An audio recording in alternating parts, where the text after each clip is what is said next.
નમસ્કાર, weather analysis સાથે હું છું પાયલ અને ગુજરાતમાં અનેક પ્રદેશો એવા છે કે જ્યાં અત્યારે ગરમી અને ઉકળાટ છે. ઘણા પ્રદેશોમાં છૂટો છવાયો વરસાદ પડી રહ્યો છે.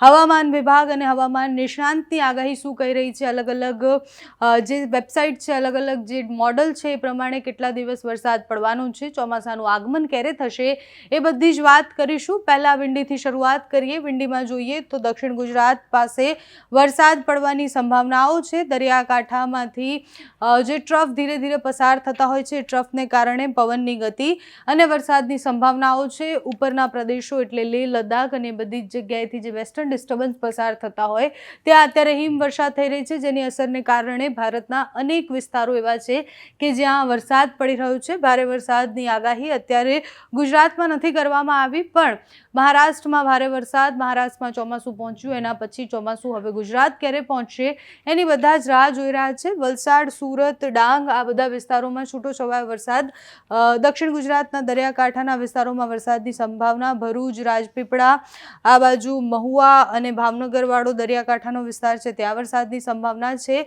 મહારાષ્ટ્રમાં જ્યારે ખૂબ વધારે વરસાદ પડે તો એની અસર ગુજરાતને થતી હોય છે દક્ષિણના ભાગોમાં. મધ્ય ગુજરાતમાં પણ વરસાદની સંભાવના છે. દાહોદ, છોટાઉદેપુર, વડોદરા આ બધા વિસ્તારોમાં છૂટો છવાયો વરસાદ 6 તારીખે પડી શકે તેવી સંભાવના છે. અમદાવાદ અને દરિયાકાંઠાના વિસ્તાર એટલે દ્વારકાથી લઈ અને આ બાજુ ભાવનગરનો જે વિસ્તાર છે ત્યાં છૂટો છવાયો સામાન્યથી મધ્યમ વરસાદ પડે તેવી સંભાવનાઓ વ્યક્ત કરવામાં આવી છે. જામનગરમાં પણ વરસાદની આગાહી છે. જૂનાગઢ, ઉના અને દરિયાકાંઠાના વિસ્તારો સાથે જ દક્ષિણ ગુજરાતમાં ભારે વરસાદ, જે મહારાષ્ટ્રની બોર્ડર પાસેના વિસ્તારો છે ત્યાં ભારે વરસાદની આગાહી કરવામાં આવી છે. મધ્ય ગુજરાતમાં પણ છૂટો છવાયો વરસાદ પડી શકે છે. 5, 6, 7, 8 અને 10 તારીખ સુધી આખા ગુજરાતમાં સામાન્યથી મધ્યમ વરસાદ પડવાની સંભાવના છે. 10 તારીખ પછી જે પ્રી મોન્સૂન વાળા વરસાદ જે વધુ પડતા હોય છે એ વરસાદ વધારે પડવાની સંભાવનાઓ એટલે છે કારણ કે 15 તારીખે ટેન્ટેટિવ તારીખ છે કે જ્યારે ગુજરાતમાં 15 થી 20 તારીખની વચ્ચે જે ચોમાસું છે એનું આગમન થઈ જશે, એ વિધિવત રીતના ગુજરાતમાં પ્રવેશશે અને જ્યારે ગુજરાતમાં પ્રવેશશે એટલે દક્ષિણ ગુજરાતમાં ખૂબ વધારે ભારે પવન સાથે વરસાદ ફૂંકાશે, ગાજવીજ સાથે વરસાદની શરૂઆત થશે.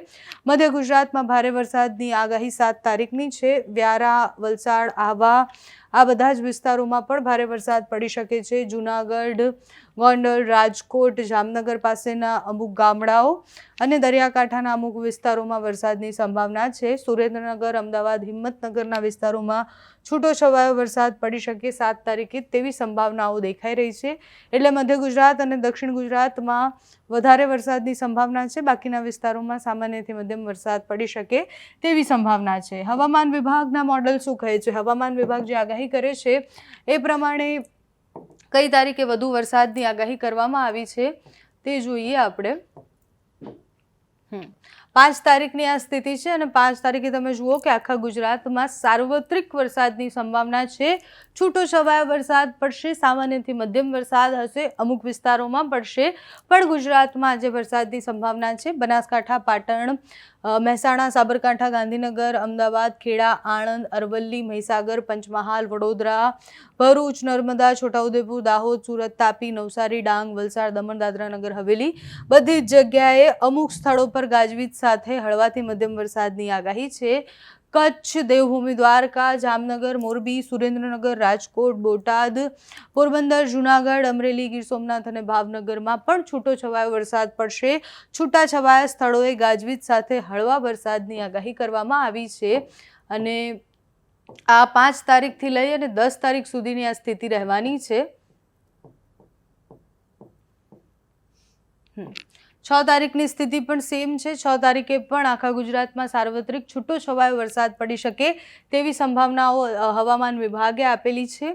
આ પૂર્વ અનુમાન છે એટલે વરસાદની સ્થિતિ જે આખા અઠવાડિયાનું પ્રિડિક્શન થતું હોય એ પ્રિડિક્શન આ છે, એટલે આ પ્રિડિક્શન બદલાઈ પણ શકે છે. દર 3 કલાકે હવામાન વિભાગ છે એ પોતાની આગાહી બદલતું હોય છે અને ધીરે ધીરે 8 તારીખ સુધીમાં વરસાદ ઓછો થતો દેખાય છે. 7 તારીખે અરવલ્લી, ખેડા, પંચમહાલ, મહીસાગર, આણંદ, વડોદરા, ભરૂચ, સુરત, નવસારી, વલસાડ, દમણ, દાદરા નગર હવેલી, છોટાઉદેપુર, નર્મદા, આ બાજુ રાજકોટ, જૂનાગઢ, અમરેલી, ગીર સોમનાથ અને ભાવનગરમાં છૂટો છવાયો વરસાદ પડવાનો છે.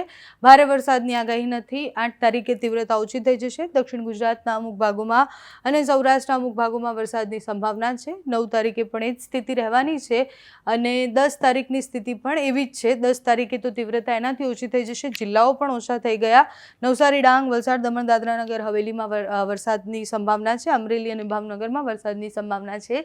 એટલે 5 તારીખથી લઈ અને 10 તારીખ સુધીમાં 5, 6 અને 7 તારીખે ગુજરાતના મહત્તમ વિસ્તારોમાં વરસાદ પડશે. બાકી 8, 9 અને 10 તારીખની આસપાસ એકદમ ઓછા વિસ્તારો એટલે દક્ષિણ ગુજરાતના અમુક ભાગો અને સૌરાષ્ટ્રના અમુક ભાગોમાં વરસાદની સંભાવના છે. ચોમાસાની રાહ બધા જ જોઈ રહ્યા છે. ચોમાસું 15 થી 20 તારીખની આસપાસ ગુજરાતમાં પ્રવેશે તેવી સંભાવના છે. એની પહેલાં જો કોઈ ટ્રફ બને છે કે એની પહેલાં કોઈ સિસ્ટમ સક્રિય થાય છે તો એની માહિતી તમારા સુધી પહોંચાડતા રહીશું. અત્યારે જે મોડલ કહી રહ્યા છે એ પ્રમાણે ચોમાસું જે તારીખે બેસવાનું હતું એ જ તારીખોની આસપાસ બેસશે. એટલે ચોમાસું મોડું કે વહેલું આવવાની કોઈ જ સંભાવનાઓ નથી. ચોમાસા આવ્યા પહેલાં પ્રી મોન્સૂન એક્ટિવિટીના ભાગરૂપે જેટલા વરસાદ પડતા હોય છે, કયા વિસ્તારોમાં એલર્ટ છે, એની માહિતી તમારા સુધી પહોંચાડતા રહીશું. તમારે ત્યાં વાતાવરણ કેવું છે, કયા વિસ્તારમાં વરસાદ પડી રહ્યો છે, કયા વિસ્તારમાં ઉકળાટ છે, ગરમી છે, અમને કમેન્ટ્સમાં જણાવજો. અત્યારે આ વિડીયોમાં બસ આટલું. જો તમે અમને યુટ્યુબ પર જોઈ રહ્યા હોય તો સબસ્ક્રાઇબ કરજો, ફેસબુક પર જોઈ રહ્યા હોય તો ફોલો કરજો. અમારા આ વિડીયોને લાઇક અને શેર કરજો.